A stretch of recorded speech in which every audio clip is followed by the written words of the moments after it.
le vif du sujet, il me semble qu'il est important de me présenter très rapidement pour que vous sachiez d'où je parle et quelle sera mon approche. Alors je suis juriste de formation, je suis diplômé de droit, de sciences politiques, d'arabe et j'ai une thèse de doctorat en sociologie politique soutenue à l'école des hautes études en sciences sociales. Et je suis un spécialiste de l'islam contemporain et plus particulièrement de l'islam en Europe. J'ai été longtemps chercheur au Canada, pendant quelques années en Belgique et je suis actuellement directeur de recherche dans un centre de prise en charge des prises en charge de personnes concernées par l'extrémisme et le radicalisme violent, qui est un centre qui a été mis en place par le ministère de la Justice belge, qui a pour but, quelque part, de manière générale, de prendre en charge les personnes qui sont concernées par cette question-là, et en particulier les personnes qui reviennent de Syrie. Donc j'ai publié un certain nombre d'articles sur la question de l'islam en Europe, publié un certain nombre d'ouvrages, notamment Le salafisme d'aujourd'hui, mouvement sectaire en Occident. Également un autre ouvrage qui s'appelle L'islam militant en Europe, où j'essaie de comprendre, si vous voulez, les recompositions de l'islam politique à l'aune des perspectives, si vous voulez, européennes. Alors, mon intervention va s'articuler en deux temps. Je vous propose dans un premier temps de faire une présentation assez théorique. On est peut-être obligé de passer par là, vous donner quelques outils, des notions, des analyses, des grilles d'analyse par rapport à la question de la radicalisation. Et dans un second temps, je vous proposerai une vidéo qui a été réalisée en Belgique dans le cadre d'une émission que vous connaissez sans doute, qui s'appelle Striptease, et qui a suivi durant un an un individu qui s'appelle Jean-Louis Le Sunni. Jean-Louis Denis, qui est un converti à l'islam et qui a été condamné il y a 2 ans de cela à 10 ans de prison pour avoir incité un certain nombre de jeunes à partir en Syrie. C'est un documentaire extrêmement intéressant parce qu'il permet d'incarner la problématique de la radicalisation. Donc un volet pratique, précédé d'un volet théorique, et dans le volet pratique, je vous demanderai de faire un travail collectif, essayer, en tant que professionnel, de vérifier, à l'aune de ce que l'on a dit d'un point de vue théorique, ce qui relève de la radicalisation et ce qui ne relève pas de la radicalisation à travers ce documentaire. Alors commençons d'abord, si vous voulez, par une introduction pour situer l'enjeu du débat. Il faut bien avoir à l'esprit que la question de la radicalisation est une question qui se pose avec une grande acuité depuis un certain nombre d'années et surtout depuis le développement de la guerre en Irak et en Syrie. Ce qui est très intéressant, c'est que l'on assiste, si vous voulez, d'un point de vue quantitatif, à un phénomène auquel tous les pays européens n'ont jamais été confrontés avec une telle ampleur. Il faut bien avoir à l'esprit que sur les 25 000 membres de l'État islamique actifs en tant que soldats, il y aurait entre 3 000 et 5 000 Européens. Depuis un certain nombre d'années, depuis 2012, depuis l'affaire de Mohamed Merah, un phénomène extrêmement intéressant qui consiste à voir sur notre territoire national des attentats organisés par des personnes qui se revendiquent de la violence islamique, du djihadisme. Et c'est, si vous voulez, un phénomène d'un point de vue quantitatif, mais également qualitatif, extrêmement important, que c'est devenu une question prioritaire, si vous voulez, pour les pouvoirs publics à tous les niveaux. On va débloquer des budgets, on va essayer de recruter des individus qui ont pour but de s'occuper de la question de la radicalisation, dans le but, in fine, bien entendu, de lutter contre cette problématique. Alors, chose extrêmement importante, c'est que la France est, avec la Belgique, l'un des pays les plus affectés d'Europe occidentale. Vous avez, à peu près, en Syrie et en Irak, environ 1 millier d'individus. En Belgique, le chiffre est un peu plus, on va dire, bas. Vous avez à peu près 400 personnes qui ont décidé de partir de Belgique, s'installer en Syrie et en Irak. Mais au regard, si vous voulez, de la population musulmane, qui est 4 fois, 5 fois, non, je dirais même 10 fois plus grande en France qu'en Belgique, vous avez d'un point de vue relatif, un nombre bien plus important du côté belge. Alors, ce qu'il faut bien avoir à l'esprit, c'est qu'il est important, dans un premier temps, si vous voulez, d'essayer de définir ce que l'on entend lorsqu'on parle de la radicalisation. Dans la mesure où, 1, c'est un phénomène extrêmement complexe, mais 2, c'est un phénomène que les chercheurs les politologues, les responsables politiques n'ont pas forcément la même définition. Et chacun essaye de définir ce que l'on entend par radicalisation. Alors, pour pouvoir comprendre le processus, si vous voulez, la question de la radicalisation, il me semble qu'il est important d'avoir à l'esprit qu'il faut comprendre ce phénomène à travers une perspective processuelle.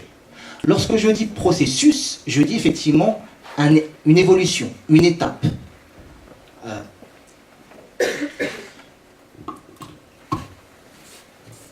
D'une étape A à une étape B. Donc vous avez effectivement ce processus qui consiste, si vous voulez, à voir la radicalisation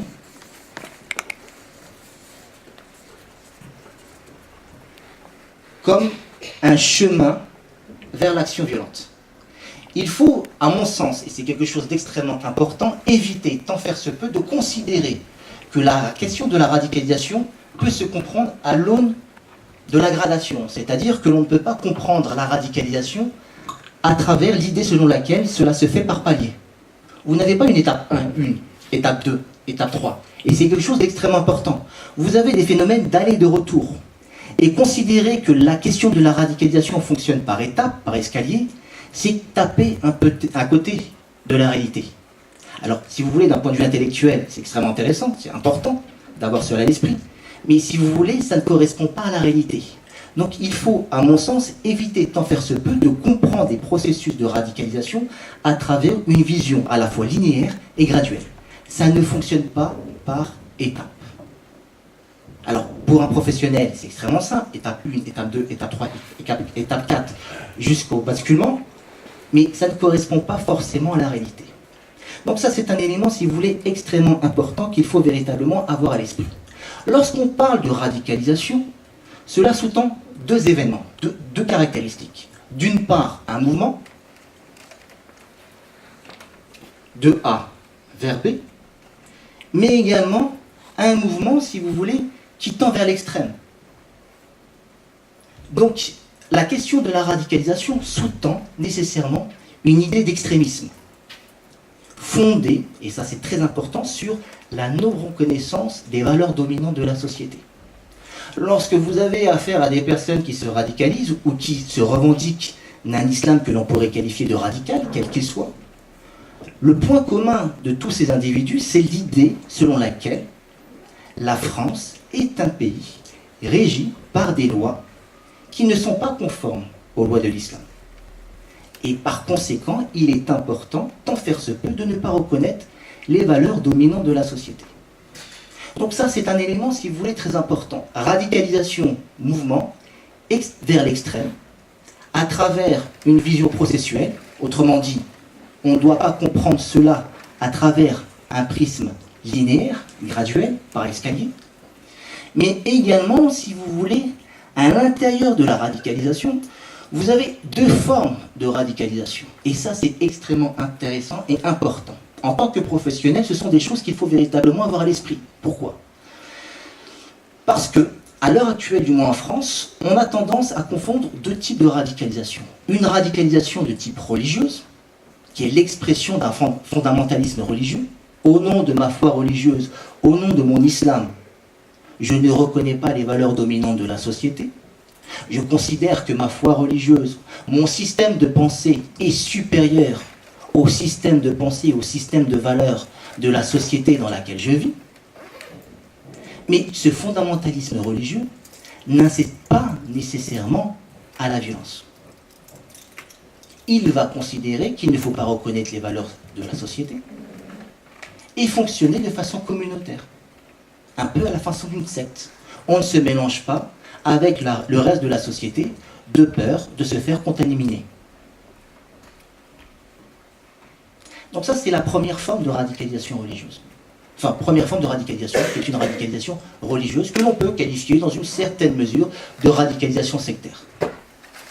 À côté de cette radicalisation religieuse, vous avez une deuxième forme de radicalisation. Une radicalisation de type violente. Toujours dans le même système de pensée qui est celui du système de pensée islamique, au nom de ma foi religieuse, Je ne reconnais pas les valeurs dominantes de la société.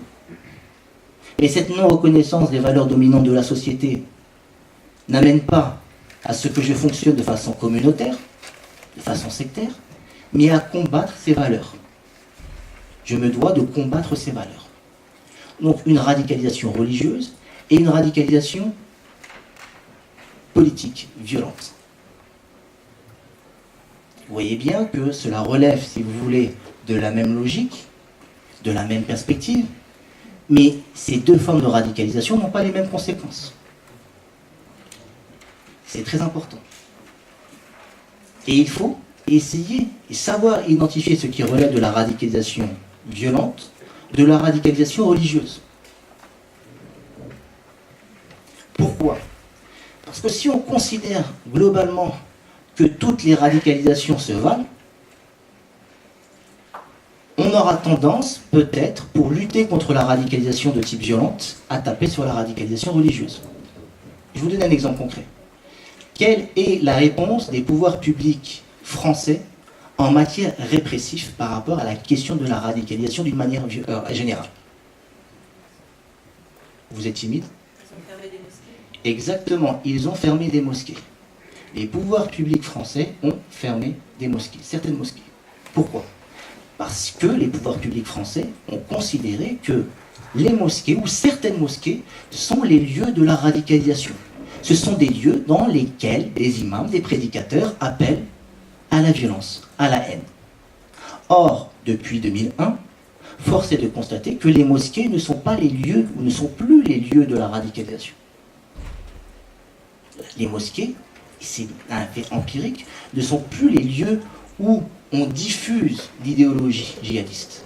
Cela se fait par Internet, cela se fait par le biais de relations interpersonnelles, via des leaders charismatiques, mais pas dans les mosquées. Or, si vous considérez que la radicalisation religieuse relève d'un danger et nourrit la radicalisation violente, vous aurez tendance à fermer certaines mosquées, considérant que ça peut être un élément pour lutter contre la radicalisation violente. Or, force est de constater qu'on aboutit, si vous voulez, à des phénomènes inversés. On y reviendra. Autre exemple, un peu plus, si vous voulez, intéressant, c'est que c'est en 2015, tout de suite après les attentats de Charlie Hebdo, j'ai été sollicité par, à l'époque, c'était le conseiller de Manuel Valls, qui était à l'époque ministre de l'Intérieur, qui voulait me voir pour échanger sur les questions de la radicalisation. Donc, essayer de lui donner quelques éléments de compréhension par rapport à la question, à la problématique de la violence en islam. Et au fil de la conversation, il apparaissait, si vous voulez, des confusions énormes chez ce conseiller. Il me disait, vous savez, monsieur Amghar, ce qui pose problème en France, en parlant de la radicalisation, ça c'est extrêmement intéressant. Il dit, ce qui pose problème, c'est que la petite vieille qui vit dans 93 et qui veut acheter sa tranche de jambon, ne le trouve plus dans l'épicerie arabe. Et ça pose problème. Et il me dit, c'est une forme de radicalisation. Je lui dis, effectivement, ça peut être dans une certaine mesure une forme de radicalisation, une remise en cause du vivre ensemble. Et ça ne concerne pas le problème qui nous intéresse en premier chef, la question de la violence, d'attentats commis au nom de l'islam.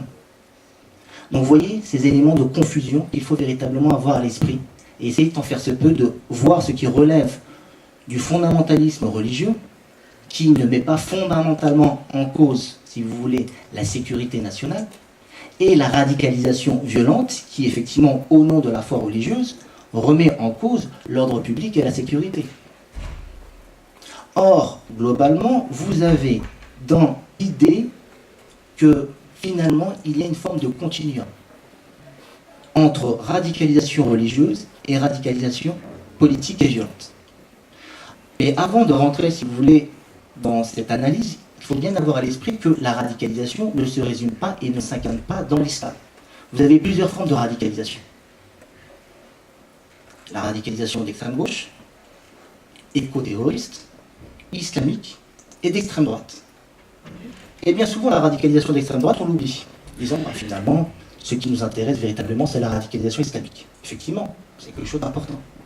Mais la radicalisation extrême droite, est tout aussi dangereuse que la radicalisation islamique. Alors vous allez me dire, oui, mais attendez, monsieur Amgar, vous exagérez. Je vais vous donner quelques chiffres. Deux exemples. En janvier 2017, il y a eu un attentat à Québec. 6 personnes de culture musulmane ont été tuées. Par qui?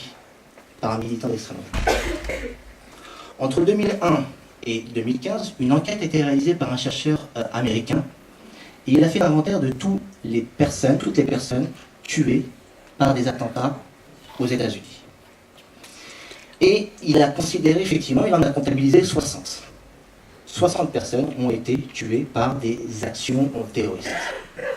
Et sur les 60 individus qui ont été victimes d'attentats terroristes, je dirais entre guillemets, j'exagère, pour que vous puissiez comprendre cela, seulement 20 ont été victimes d'attentats menés par des djihadistes. Les 40 autres ont été menés par des milices ou des groupuscules d'extrême droite. Donc ça, c'est quelque chose d'important, savoir et avoir à l'esprit que la radicalisation d'une manière générale ne se résume pas et ne s'incarne pas dans l'islam ou dans les variantes islamiques. Donc la radicalisation est un phénomène pluriel. Parenthèse fermée, il faut avoir à l'esprit que la radicalisation, et dans la lecture que l'on fait de la question de la radicalisation en France et également en Belgique, on va considérer que la radicalisation religieuse précède nécessairement la radicalisation violente. Autrement dit, on va instaurer une sorte de continuum entre la radicalisation religieuse, la pratique religieuse, un retour à l'islam, une conversion à l'islam, et une radicalisation violente. Autrement dit, on va considérer que toutes les personnes qui ont décidé de se radicaliser de façon violente ont noué précédemment avec une pratique religieuse orthodoxe. Autrement dit, vous avez des individus qui ont décidé de partir en Syrie, mais avant de partir en Syrie, ils auraient fréquenté des mosquées, des sites internet, des conférences islamiques, des ouvrages, et se sont inscrits dans une lecture orthodoxe de l'islam. Alors, je dirais effectivement que c'est la réalité. Effectivement, vous avez une part importante d'individus qui sont à l'heure actuelle en Syrie et qui sont des musulmans que l'on pourrait qualifier d'ultra-orthodoxes, rigoristes, fondamentalistes. Et quelque part, leur intérêt pour l'islam a été quelque part la source de motivation qui les ont conduits en Syrie. Donc on peut dire effectivement qu'il y a un lien entre radicalisation religieuse, pratique religieuse islamique de type orthodoxe et radicalisation violente. Et lorsqu'on regarde un petit peu, de façon un peu plus près, de façon microscopique, les différents comportements religieux, si on part de ce principe, on va considérer que la grande majorité des musulmans orthodoxes, ultra-orthodoxes, des individus qui se revendiquent d'un islam qui ne reconnaît pas les valeurs dominantes de la société, peuvent potentiellement basculer dans la violence. Or, ce n'est pas le cas. Il n'y a pas de relation mécanique. La relation n'est pas si mécanique que cela. C'est une illusion d'optique. Vous avez pléthore d'individus qui se revendiquent d'un islam orthodoxe, ultra-orthodoxe, en rupture avec les valeurs dominantes de la société. Mais ces individus n'appellent pas à la violence. Bien au contraire, ils vont s'opposer à la violence. Ça, c'est un élément, si vous voulez, important. Vous avez une part très importante, si vous voulez, de personnes qui se revendiquent du salafisme en France et qui appartiennent à une tendance que l'on qualifierait de piétiste. Autrement dit, la question du politique ne les intéresse pas. Ils condamnent la violence et ils condamnent également toute politisation faite au nom de l'islam. Et chose extrêmement intéressante, c'est que ces individus qui se réclament du salafisme, que l'on qualifie de salafistes, ont, de façon très claire et sans aucune, si vous voulez, ambiguïté, condamné les différents attentats qui ont eu lieu depuis les années 2000. Ils ont condamné les attentats du 11 septembre 2001, les attentats de Madrid et de Londres en 2004 et 2005, et encore plus récemment les attentats de Charlie Hebdo, des attentats de Nice, mais également ont condamné les actions menées par l'État islamique. De sorte que ces individus qui se réclament du salafisme en France et qui représentent la très grande majorité de la tendance salafiste nomment les personnes qui décident de partir en Syrie ou qui décident de mener des actions terroristes en Europe, les chiens d'enfer. Donc vous avez, si vous voulez, des mouvements fondamentalistes, salafistes, qui vont condamner d'autres salafistes pour leur violence, en considérant que cette violence ne relève pas de ce qu'ils considèrent comme le véritable islam. Donc vous voyez effectivement que, en parlant de la radicalisation, on commence à complexifier ce phénomène. Disons, finalement, ce n'est pas si simple que cela.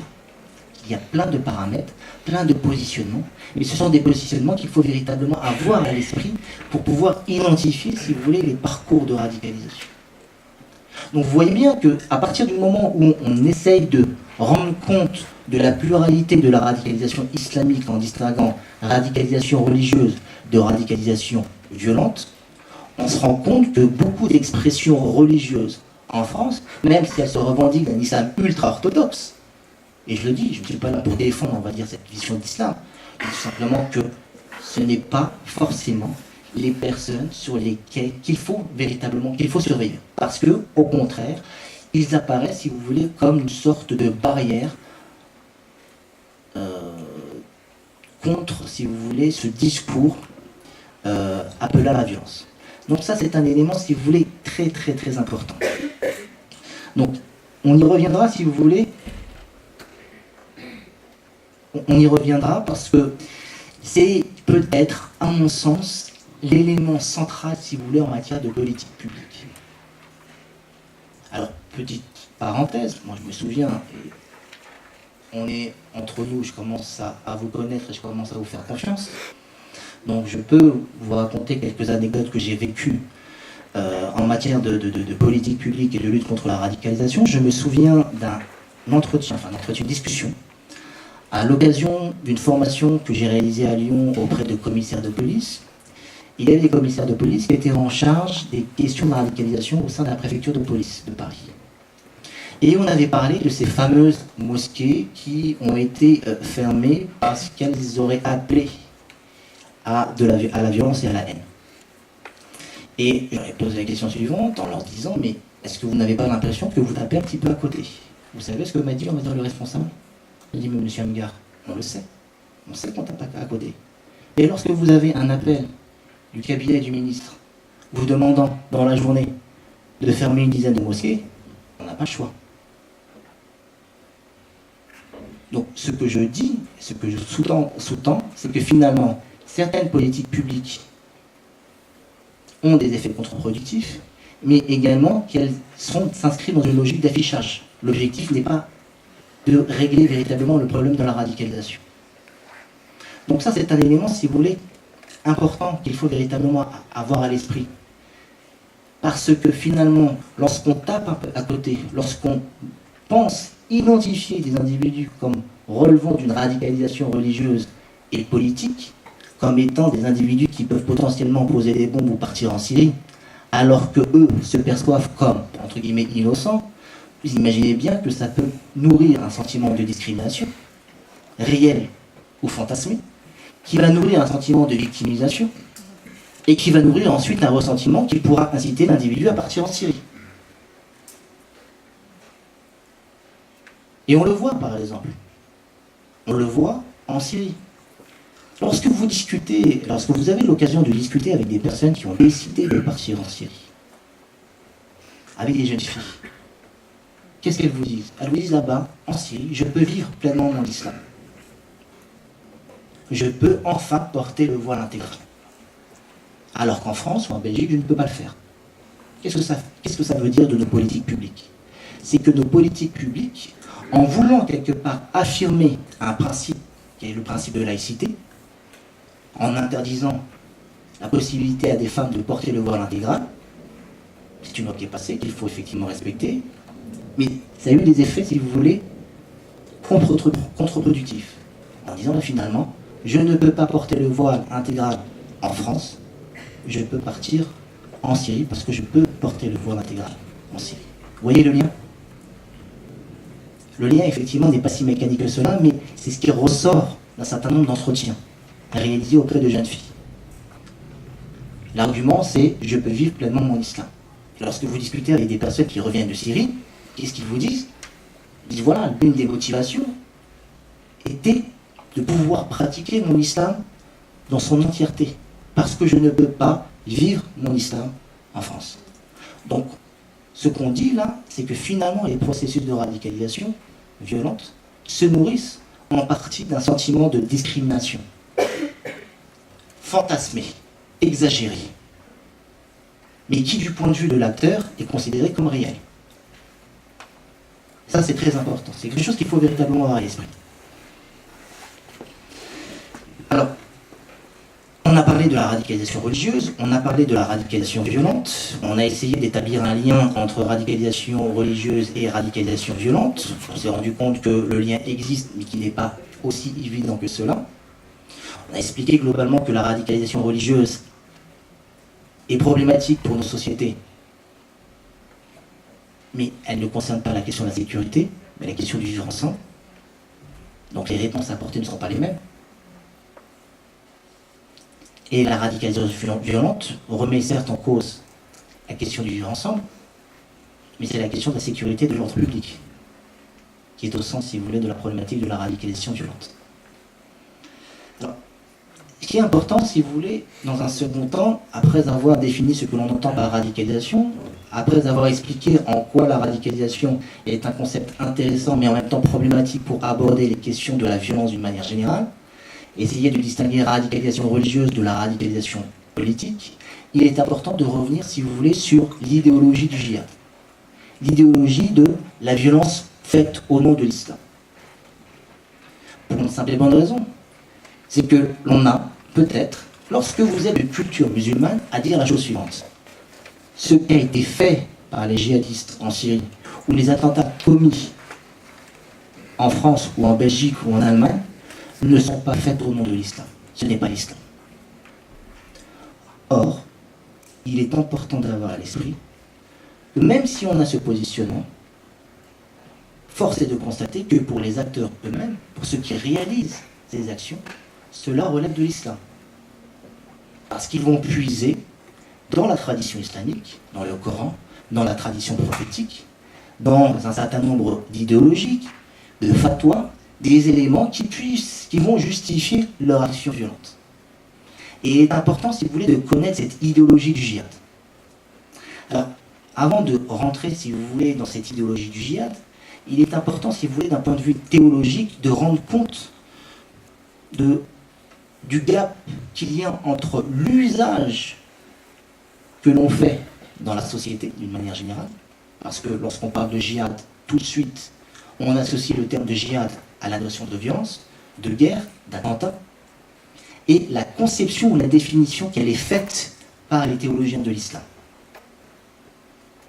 Et vous allez mieux comprendre, si vous voulez, les réactions de ces théologiens en disant mais finalement, vous résumez la notion de djihad à la guerre, mais ce n'est pas forcément la guerre. Donc d'un point de vue, si vous voulez, théologique, il est important de distinguer deux types. Même si je ne suis pas théologien, revenez un peu à la théologie. Vous avez ce qu'on appelle le djihad. Quel est intérieur? Voilà, intérieur, le grand djihad et le petit djihad. Le grand djihad renvoie à l'idée, effectivement, le mot djihad en fait, et vous allez mieux comprendre pourquoi. Le terme djihad vient de l'arabe jahada, J-H-D, qui renvoie à l'idée d'effort. C'est-à-dire que, d'un point de vue étymologique, le terme de djihad en arabe ne renvoie pas au terme de guerre. Ce n'est pas la guerre. Alors que dans nos esprits européens, nous considérons que djihad, c'est la guerre. C'est l'effort. Si on traduit littéralement, c'est l'effort. Et chez les théologiens musulmans, il y a deux types d'efforts. Vous avez le grand effort, autrement dit le grand djihad, et le petit djihad. Qu'est-ce que le grand djihad? Qu'est-ce que le petit djihad? Le grand djihad, c'est la guerre, l'effort que l'on fait contre ses passions, ses tentations. C'est une forme de guerre spirituelle. L'objectif est pour le musulman de s'améliorer, pour garantir son accès au paradis. À côté de ce grand djihad, vous avez le petit djihad. qui renvoie à l'idée de guerre, d'effort. D'effort pour, un, défendre les musulmans, et deux, défendre l'identité islamique. Et à partir, si vous voulez, de cette notion de petit djihad, donc vous voyez bien que lorsque vous discutez avec des théologiens, des imams, ils ont du mal à comprendre, si vous voulez, l'idée que l'on se fait du djihad. Nous avons, en tant qu'occidentaux, une définition unique de la notion de djihad, associée à terrorisme, attentat, tuerie, violence. Pour les théologiens, les imams, les prédicateurs, cette notion est polysémique. Donc il faut avoir, si vous voulez, l'idée, à avoir dans nos esprits, cette idée que finalement, le djihad est une notion d'un point de vue théologique, polysémique. Donc, petit djihad, c'est pas ce qui nous intéresse. Et vous avez le grand djihad. Enfin, le grand djihad, excusez-moi, c'est pas ce qui nous intéresse. Et le petit djihad, c'est ce qui nous intéresse. Au sein du petit djihad, vous avez deux formes de djihad. Un djihad offensif et un djihad défensif. Le djihad offensif, c'est l'idée selon laquelle moi, porteur de la vérité islamique, j'ai le devoir de diffuser le message coranique à l'ensemble de l'humanité. Vous n'êtes pas musulman, je dois vous inciter à vous convertir à l'islam. Ce qui relève du djihad offensif. C'est le djihad offensif. Alors certains me diront, mais c'est quelque chose qui n'existe pas. Le djihad offensif. C'est quelque chose qui n'existe pas. C'est un fantasme de théologien. Ou c'est un fantasme d'orientaliste. Pas si sûr que ça. Pourquoi? Parce que l'histoire nous a prouvé que le djihad offensif existait. Si le Maghreb est devenu musulman, c'est parce que le Maghreb a fait l'objet, pendant quelques siècles, d'un djihad offensif. Vous allez me dire, mais c'est quelque chose qui n'est plus opérationnel. Pas si sûr que cela. C'est quelque chose qui continue à exister. Qui continue à trouver dans les tafassirs, les ouvrages d'interprétation qui vous expliquent comment réaliser le djihad offensif. Alors vous allez me dire, mais c'est du théorique. Oui, c'est peut-être du théorique. Mais c'est des choses que vous retrouvez sur Internet. C'est des choses que vous retrouvez sur Internet.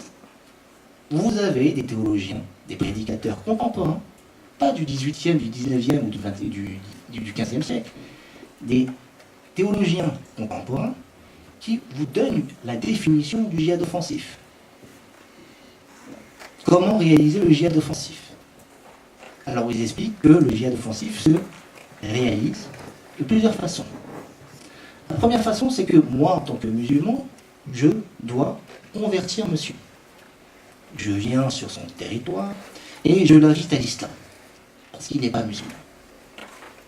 L'islam nous dit que j'ai le droit de l'inviter, mais celui-ci a la possibilité de refuser. Le Coran nous dit la ikrah fi din, point de contrainte en religion. Donc vous avez la possibilité de refuser l'invitation que je vous fais de vous convertir à l'islam. Mais vous avez l'obligation de me payer un impôt. La capitation. Pourquoi? Parce que vous n'êtes pas musulman et vous protégez le coût de l'argent. Il faut financer votre protection. Mais vous avez toujours la possibilité de refuser. Donc vous avez la possibilité de refuser mon invitation à vous convertir et refuser le fait de payer votre impôt. Mais il me reste une troisième option. Quelle est-elle? Vous tuez. Parce que vous ne m'obéissez pas. Et ça, c'est des choses que vous trouvez sur des sites internet. Des vidéos, des théologiens, qui vous donnent le cadre juridique du djihad offensif.